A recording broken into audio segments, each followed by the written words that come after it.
Hello, everyone. Welcome back to Care Connect Clinics. My name is Janet Adenosi, and I'm here to talk to you today on domestic violence against women and how to recognize the pattern of domestic violence and seek help in time.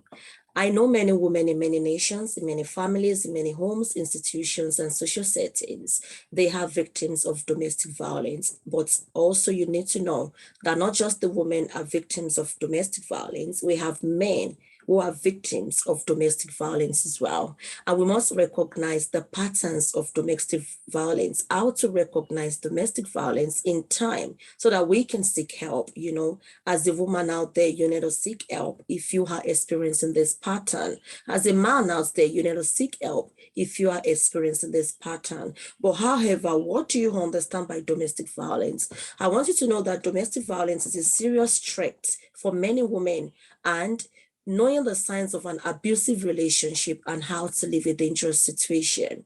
I also want you to know that, you know, when domestic violence occurs, where your partner abuses you, when your spouse abuses you, maybe you're still courting or you're married, you know, you're in a living relationship or any form of relationship that you have, and your partner keep apologizing and says, you know, the hurtful behavior won't happen again, I won't hurt you again, I won't abuse you again, and yet you know in your mind that you fear that it will happen again.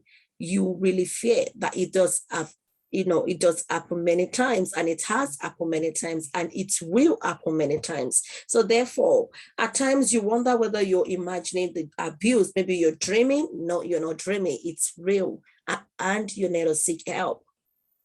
Yet the emotional or physical pain you feel, it's real. If this sounds familiar to you, you might be experiencing domestic violence. Therefore, you need to seek help in time. Okay, how do you recognize domestic violence in a relationship? And this is also called intimate partner violence. You must understand that this occurs between people in an intimate relationship, and domestic violence can take any form, and this include emotional abuse, physical abuse, sexual abuse, and threats of abuse as well.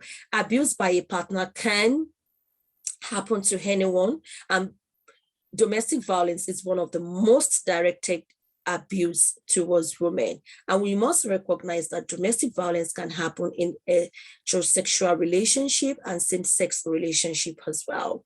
Abuse relationships always involve an imbalance of power and control, and an abuser uses intimidating, hurtful words and behaviors to control a partner.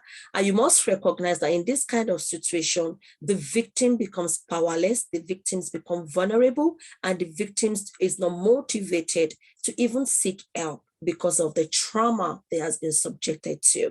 And you must also understand that it might not be easy to identify domestic violence at first. Why some relationships are clearly abusive from the onset, some may not be as that. Abuse often starts subtly and gets worse over the time. You might be experiencing domestic violence if you are in a relationship with someone who calls you name. Have you been called names many times? Have you been insulted many times? Who puts you down many times in that relationship? You are being abused. You need to understand that preventing domestic violence is when you seek help, or putting a stop to domestic violence and stop being a victim is when you speak up and seek for help.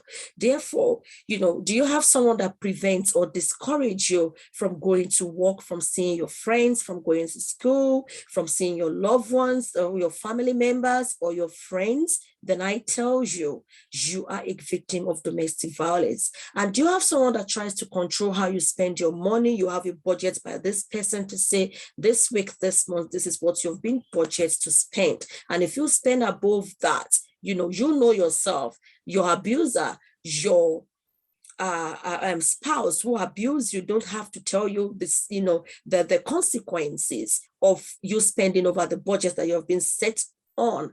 And, you know, for example, you go to market, you spend more than the budget that you've been set on, then you're fearful of going home. You go to your friend's house, you go to your family's house, and, you know, they're wondering, what are you still doing in their house till late time? But they don't want to question you because they love you. And also they thought maybe you just want to spend some time with them. And, you know, they have a phone call from your husband or your wife to say, oh, where is this person? I've been looking for my spouse since morning or since I came back from work. And you're thinking, oh, you see, you know, you know, our spouse is so good. He's looking for him.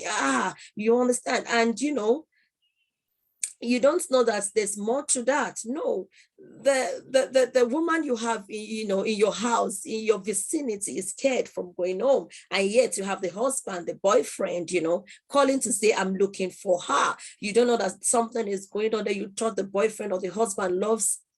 No, there's more to that. It's because, you know, there's so much of control and power going on, and which is imbalanced, that the victim cannot retaliate, but being subjected to as the victim, as they cannot voice out to anyone. But I'm empowering you, I'm motivating you. Please speak out so that you get help at the right time. And also, you know, they tell you what medication to take. For example, you're on your period as a woman, you're having your menstrual cycle, and, you know, your husband tell you, no, why did you take ibuprofen? Why don't you take paracetamol? That is what you should be taking. That is what I would expect you to be taking. You know, things like that. It's abuse because, you know, it's kind of subtle, but, you know, when you look deeply into it, there's more to that. And also they control what you wear. Why are you wearing that shirt? Why are you wearing that skirt? Why are you wearing that top? Why are you wearing that pant? You know, they try to control the color of the clothing you wear, the way you dress, the way you behave outside, the way you smile, the way you respond to the opposite sex as well. Every time you go to church, they are watching you. Like, oh, what time is she coming back from church? I want to know. What time is it coming back from church? I want to know. Because they believe that, you know, maybe you're flirting. And even if they know that you're not flirting, their insecurity and their jealousy power would always overcome, you know, the thought that, yes, I trust her. Why? Because they want to have you all to themselves. They don't want anyone to have access to you. They don't want anyone to talk to you. They don't want anyone to associate with you. They just want it for themselves. So to subject you into their abusive word and also subject you into violence and attacks. So if you are in that kind of relationship, please speak up, seek help. Don't allow it to get to the time that you won't be able to seek help. There are many victims who have died in domestic violence, and also their children or the child that they left behind is also a victim because the mother suffered or the father suffered, and yet nobody could, you know, rescue them out. I want you to know, please, domestic violence is not just on women, it's also on men. But, you know, I'm talking about domestic violence against women because we have majority of that going on behind closed doors in many homes. And also, if you have, you know, a husband or a spouse that has jealousy and over possessive and constantly abuse you of being unfaithful, you know, please, please, please seek help. I've pronounced it the way I can so that you can be able to know how to recognize domestic violence pattern and seek help in time. And also, if you have, you know, a partner that gets angry at you, your spouse gets angry every time, and, you know, they throw weapons at you. It can be a cup of tea, it can be a fork, it can be a knife, it can be anything they could lay their hands on, it can be their shirt, it can be them using belts to whip you, it can be slapping you, any weapons. Please, please, please speak up. That is what we call domestic violence in any relationship. And also, if you have a partner that constantly hits you, or even once, if they do it once and they don't seek help, I tell you, they would have issues, you know, in doing it many, many more times, and you become the victim and being subjected to their evil, abusive act as well. And if you have a partner that shoves you, slaps you, you know, or choke you, if they hold your neck and start choking you, please seek help. Something is wrong. That is not a normal relationship. Or, you know, you have them hurt you every time, and or your children or your child or your pets, please seek help. That is not a normal relationship. It's an abusive relationship. If you have a partner that forces you to have sex every time, or even once in a while, whenever you're being forced to have sex with your partner, that is sexual abuse. It's also emotional abuse, because they are dealing mercilessly with your emotions. And also, if you continue to engage in such sexual acts against your will, this is what we call severe domestic violence as well. And also, if you have a partner that continues to blame you for his or her violent behavior and tell you that you deserve it, I beg your pardon. Please seek for help. You don't deserve it. That's the way they do. They tend to keep their victim into their abusive world, so that they can be able to believe that, yeah, they deserve every treatment they are receiving. Why? Because they need to create a certain world for their victims to live in, so that their victims can live with them for longer, or be their victim for a longer period. And also, if you're in a same-sex relationship, or if you're in a bisexual or transgender relationship, and I know that some biblical understanding are against this, but we need to speak it up, because it matters, because I want everyone to please seek help. If you are in a same-sex relationship, or bisexual relationship, or transgender relationship, you might also be experiencing abuse.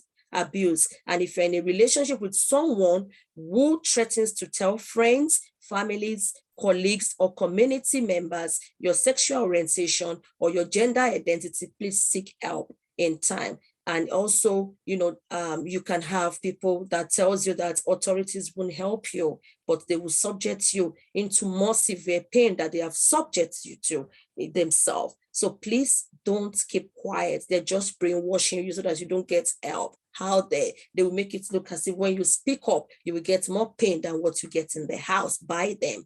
Please seek help, because that doesn't have to describe you. And most people out there, maybe you are struggling with your sexuality. That's one of the weapon that people use against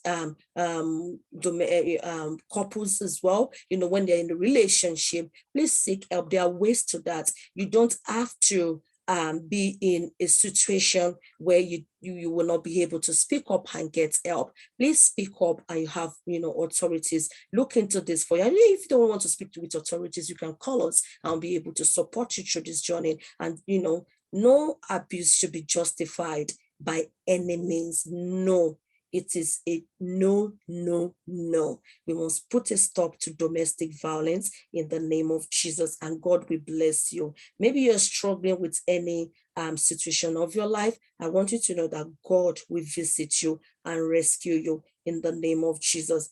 Domestic violence is a no, no, no. Please get on to the part 2 of this program. We have many series of this program, but please subscribe. If you subscribe, then we will be able to give you an alert of when any new video is out.